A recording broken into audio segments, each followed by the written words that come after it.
Halo, salam kawan semua. Hari ini Kento nak kasih informasi mengenai RFID. RFID ni kita nak place dekat mana? Dia punya RFID tag adalah baru betul. You tengok dengan dalam chart ini, RFID antenna dia kebanyakan sebelah kiri. Okay, sebelah kiri left side more than 90%.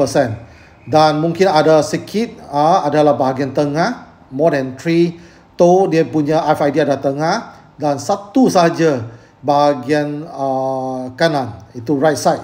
Itu adalah di area Johor.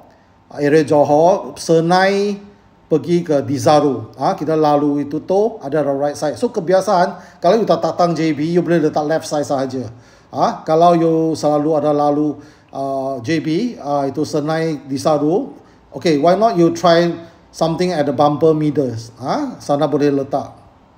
Okey, ada yang kata boleh letak dekat itu lampu, bahagian lampu itu tidak digalakkan, dan luar cermin pun tidak digalakkan. Kalau cermin pecah, you kena tukar cermin, jadi stiker kena replace baru.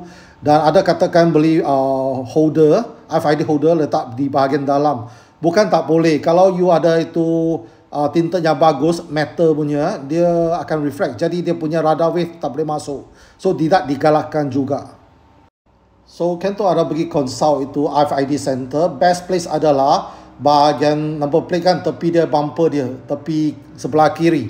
Okay, bumper dia sana you boleh letak. Jadi RFID antenna dari center atau left side dia boleh detect ya, senang detect.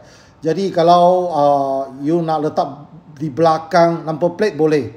Kecuali you number plate boleh keluarkan, ada yang pakai stiker tak boleh keluarkan. So, you nak letak dekat number plate punya casing pun boleh. Itu boleh jalan.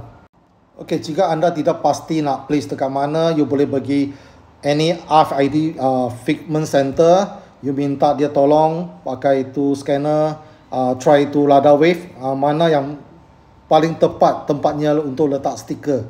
Jadi dia akan tolong you.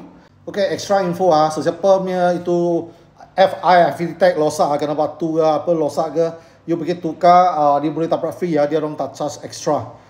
Lagipun dia kasih test kali mana placement adalah bagus untuk itu RFID tag lah. Jadi seterusnya, jika anda ada buat assignment number, okay, you pakai number yang sama, you boleh minta dia keluarkan RFID tag yang baru untuk kereta baru you. Tapi you buat assignment, same number plate, you pindah ke kereta baru, dia buat free juga. Dia tak charge customer saya bila customer saya pergi minta itu tag baru. Itu saja untuk hari ini. Jangan lupa follow channel saya. Sesiapa nak beri rekonkar, beri carilah Kento.